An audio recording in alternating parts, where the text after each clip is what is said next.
নমস্কার, আপনারা দেখছেন দ্য ইন্ডিয়ান ইনফরমেটিভ চ্যানেল। শুরু করছি আজকের আবার একটি নতুন ভিডিও নিয়ে। আজকের ভিডিওটা মূলত এই বিগত দুদিন ধরে বিভিন্ন রকম সোশ্যাল মিডিয়া বা বিভিন্ন রকম মিডিয়া চ্যানেলে যেটা শোনা যাচ্ছে সেটি হচ্ছে যে ভারতের যে তেজাস মার্ক টু তার নাকি ইঞ্জিন চেঞ্জ হতে চলেছে, এবং সেটি ইঞ্জিনটা চেঞ্জ হতে চলেছে এই কারণেই আমেরিকার সাথে নাকি ভারত সরকারের কোনো রকম কোনো বনিবনা না হওয়ার দরুন ইঞ্জিনটি চেঞ্জ হতে চলেছে। মানে এটা কতটা সত্যি এবং এটা যদি হয় তবে এটা আদৌ কতটা লাভবান হবে, তো সেই নিয়েই আজকের এই ভিডিওটা আমি শুরু করছি। তো ভিডিওটা শেষ পর্যন্ত দেখুন। ভিডিওটি যদি ভালো লাগে তাহলে অবশ্যই লাইক করবেন এবং আমাদের চ্যানেলটিকে সাবস্ক্রাইব করবেন।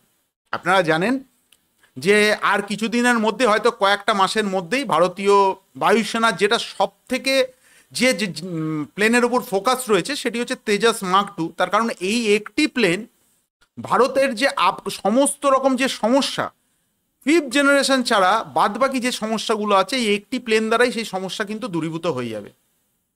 এখন ঘটনা হচ্ছে যে বিভিন্ন রকম সোশ্যাল মিডিয়ায় জানা যাচ্ছে বা বিভিন্ন খবরের চ্যানেলও জানা যাচ্ছে যে তেজাস মার্ক টুর নাকি ইঞ্জিনটা চেঞ্জ হতে চলেছে।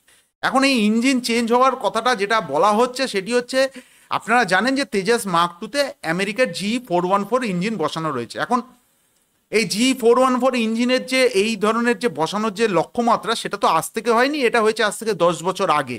তার কারণ তেজাস মার্ক টু যে প্রজেক্ট, এটা কিন্তু আজ থেকে 10-12 বছর আগেকার প্রজেক্ট, এবং এই প্রজেক্টটা প্রতি 2 বছর 3 বছর অন্তর অন্তর অন্তর অন্তর কিছু পরিবর্তন হয়েছে, যে এই জায়গায় এই ক্যানাড বসানো হবে বা এই বসানো হবে, কিন্তু মূল যে যে ইঞ্জিনের ব্যাপার, যেটা মূল চালিকা শক্তি, সেটিকে কিন্তু চেঞ্জেসের কোনো কথা বলা হয়নি।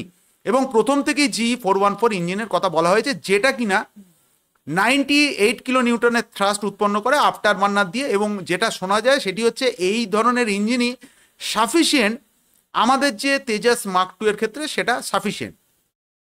এখন যেটা শোনা যাচ্ছে সেটি হচ্ছে যে, কেন আমি বলছি এটা যদি চেঞ্জেস হয় এই সময় দাঁড়িয়ে, এটা কিন্তু এক ধরনের আত্মহত্যার সামিল হবে বলে আমি মনে করছি। এখন আদৌ ইঞ্জিন চেঞ্জ হবে কি না হবে সেটার সত্যতা যাচাই আমি করিনি।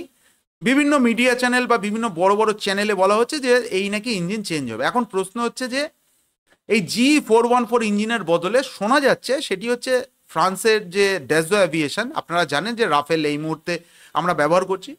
তো এই রাফেলের যে M88 ইঞ্জিন রয়েছে, সেই ইঞ্জিনেরই আরেকটি মডিফাইড ভার্সন, সেটি হচ্ছে M88-4। এখন এই ইঞ্জিনটি নাকি তেজাস মার্ক টু এর জন্য সাফিসিয়েন্ট, তার কারণ এর যে থ্রাস্ট বেরোচ্ছে অর্থাৎ আফটার বার্নার নিয়ে, সেটি নাকি 105 কিলো নিউটনের। এবং অনেকে বলছে যে M88 ইঞ্জিন সব থেকে মানে খুব, বলতে গেলে M88 ইঞ্জিনের যে রিলায়েবিলিটি, সেটা নাকি G414 এর থেকে ভালো। এখন দেখুন, এখানে অনেকগুলো প্রশ্ন আছে। প্রথম কথা হচ্ছে, আপনার তেজাস মার্ক টু আর 2 থেকে 3 মাসের মধ্যে কিন্তু রোল আউট হবে, এবং তারপরের বছর হয়তো শোনা যাচ্ছে সামনের বছর প্রথমেই নাকি আর ফার্স্ট ফ্লাইট সম্পন্ন হবে। তা এতদূর পর্যন্ত ঠিক আছে। এখন ঘটনা হচ্ছে যে এই যে M88 যে ইঞ্জিনের কথা বলা হচ্ছে, এই M88 ইঞ্জিন কিন্তু এখনো ফ্রান্সের কাছে টেকনোলজি আছে, কিন্তু ফ্রান্স এখনো পুরোপুরি তৈরি করেনি। এখন প্রশ্ন হচ্ছে যে M88 ইঞ্জিন এরপরে ফ্রান্সের সাথে যেটা মানে ফ্রান্সের সাথে আবার কোলাবোরেশন করে শুরু হবে, এবং শুরু হওয়ার পর সেটা টেস্টিং হবে। কিন্তু যেটা সব থেকে গুরুত্বপূর্ণ বিষয় হচ্ছে, কেন আমি বলছি যে এই মুহূর্তে যদি তেজাস মার্ক টুর ইঞ্জিনের যদি চেঞ্জেস করতে হয় তাহলে এটা একটা আত্মহত্যার সামিল হবে, এই কারণেই।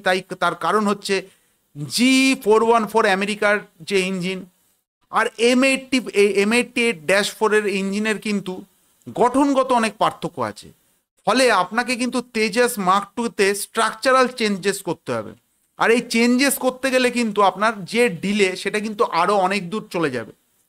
হতে পারে যে আমেরিকার উপর আমরা পুরোপুরি নির্ভরশীল হতে চাইবো না, কারণ আমেরিকা এমন একটা দেশ, আপনাকে প্রথমে এই জিনিসগুলো গছিয়ে দেওয়ার পর পরবর্তী ক্ষেত্রে কিন্তু কিন্তু কিন্তু ওরা ভারতকে, বা ভারত কেন, এটা ওদের মানে স্ট্র্যাটেজি, ওরা কিন্তু নানা রকমভাবে আপনাকে ব্ল্যাকমেল করবে। এবার G414 এই মুহূর্তে বলা হয় যে G414 আমেরিকার যতগুলো ইঞ্জিন রয়েছে তাতে সব থেকে আধুনিকতম ইঞ্জিনের মধ্যে একটা, এবং ভারতের সাথে যে চুক্তিটা হয়েছে সেটি হচ্ছে G414 ভারতেই তৈরি হবে, এবং তার 80% টেকনোলজি ভারতকে ট্রান্সফার করতে হবে। এখন এই টেকনোলজি ট্রান্সফারের ব্যাপারটা বলে দিই।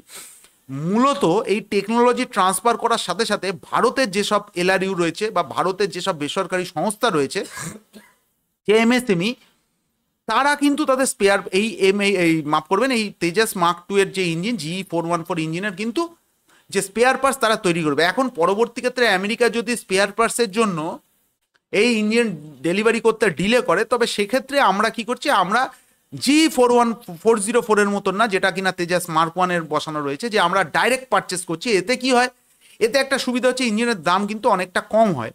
কিন্তু যেটা সমস্যা হচ্ছে, ওই যে আপনারা জানেন যে GE404 ইঞ্জিন আজ থেকে 1-1.5 বছর আগে মানে ভারতকে ডেলিভারি দেওয়ার কথা ছিল, কিন্তু এই যে যে যারা ওদের যেসব বেসরকারি কোম্পানি থেকে যেসব স্পেয়ার পার্টস আছে, সেই স্পেয়ার পার্টসের ইস্যু দেখিয়ে আমেরিকা কিন্তু দিনের পর দিন ডিলে করেছে। ভারত সরকার কিন্তু আর নতুন করে ডিলে যাতে না হয় বা আগামী দিনে কোনো সমস্যায় পড়তে না হয়, সেই জন্য GE414 এর ইঞ্জিন কিন্তু ভারতে যে 80% টেকনোলজি ট্রান্সফার করে ভারতেই তৈরি করার লক্ষ্যমাত্রা নিয়েছে। এখন ঘটনাটা হচ্ছে যে এই M88 যে ইঞ্জিন, সেটি ফ্রান্স কিন্তু এখনো পর্যন্ত ব্যবহার করেনি। এবার এই ইঞ্জিনটা কিন্তু এখন টেস্টিংয়ে যাবে, সেখানে এই টেস্টিং ফেজে গিয়ে ভারতের যা রিকোয়ারমেন্ট আছে, তার কারণ এই GE414 এর যে ইঞ্জিন, কর্তৃপক্ষ কিন্তু আজ থেকে 5-7 বছর আগে থেকেই ভারতের বিভিন্ন অল্টিটিউডে এই ইঞ্জিনের টেস্টিং করেছে। তার কারণ আপনারা জানেন যে যখনই এটা কোল্ড স্টার্ট যখন করতে হয়, যখন হাই অল্টিটিউডে লাদাখ ফাদাখে, তখন ইঞ্জিনের অনেক সমস্যা হয়, এবং সেই সমস্যাগুলো রেকটিফাই করার পর ভারতের কিন্তু স্পেশালাইজড কিন্তু GE414 ইঞ্জিন রয়েছে, যেটা কিনা গ্রিপেনে যে GE414 ইঞ্জিন রয়েছে আর ভারতের যে তেজাস মার্ক 2 তে ইঞ্জিন হবে, তার কিন্তু ইঞ্জিনের অনেক ফারাক আছে। হতে পারে দুটোই GE414, কিন্তু ভারতের ক্ষেত্রে অনেক ফারাক আছে। এখন এই যে ফ্রান্সের যে M88 যে -4 ইঞ্জিনের কথা বলা হচ্ছে, এটি এখন কবে আসবে এবং এটির ক্ষেত্রে তেজাস মার্ক 2 স্ট্রাকচারাল চেঞ্জেস করতে হবে, এটা আবার কিন্তু একটা দীর্ঘসূত্রিতায় চলে যাবে। কারণ আপনার কাছে যদি তেজাস মার্ক 2 যত তাড়াতাড়ি আসবে, মনে রাখবেন আমকা কিন্তু তত তাড়াতাড়ি ভারতীয় বায়ুসেনাতে ঢোকার পথ প্রশস্ত হবে। তার কারণ এই তেজাস মার্ক 2 মাধ্যমেই কিন্তু ভারতের যে আমকার যত রকম 5th জেনারেশনের যেসব সেন্সার রয়েছে, সেগুলো কিন্তু তেজাস মার্ক 2 মধ্যে ইনস্টল করা থাকবে। অতএব আমি পূর্বেই একটা কথা বলেছি যে তেজাস মার্ক 2 কিন্তু আগামী দিনে বিশ্বের 4.5 জেনারেশন ফাইটার এয়ারক্রাফটের মধ্যে সব থেকে আধুনিক হতে চলেছে, এবং এ কিন্তু একধারে রাফেল, ইউরোফাইটার টাইফুন এবং গ্রিপেনকে কিন্তু বহুলাংশেই পেছনে ছেড়ে দিয়ে চলে যাবে। এবং আগামী দিনে কিন্তু এই তেজাস মার্ক 2-র ওপরেই অনেক কিছু নির্ভর করছে। ভারতের শুধু ভারতীয় বায়ুসেনার যে যুদ্ধের প্লেনের স্ট্রেংথ বাড়বে তা কিন্তু নয়, এর সাথে কিন্তু লুকিয়ে রয়েছে আমকার ক্ষেত্রে আমরা যেসব 5th জেনারেশন সেন্সারগুলো তৈরি করেছি, সেগুলো কিন্তু তেজাস মার্ক 2-র মাধ্যমে আমরা টেস্টিং ফেজে সেগুলোকে আমরা টেস্ট করব, এবং এতে কিন্তু আমকা খুব তাড়াতাড়ি ভারতীয় বায়ুসেনাতে কিন্তু যুক্ত হবে। তার কারণ এর যে সেন্সার, এর সমস্ত কিছু আমরা কিন্তু তেজাস মার্ক 2-র মাধ্যমে সমস্ত টেস্ট করে নিয়েছি। তো আমি শেষবার একটা কথা বলবো যে এটা ভারত সরকারের এটা আদৌ কতটা সত্য কি মিথ্যা, এই বিষয়ে আমি এখনো তার সত্যতা যাচাই করিনি, কিন্তু যদি এই জিনিসটি হয়, তবে কিন্তু আবার একটা বড়সড় এটি একটি আত্মহত্যার সামিল হতে চলেছে। তো এই ভিডিওটা এখানেই শেষ করছি। ভিডিওটি কেমন লাগলো অবশ্যই আপনারা কমেন্টস করে জানাবেন। ভিডিওটি শেষ পর্যন্ত দেখার জন্য ধন্যবাদ। জয় হিন্দ।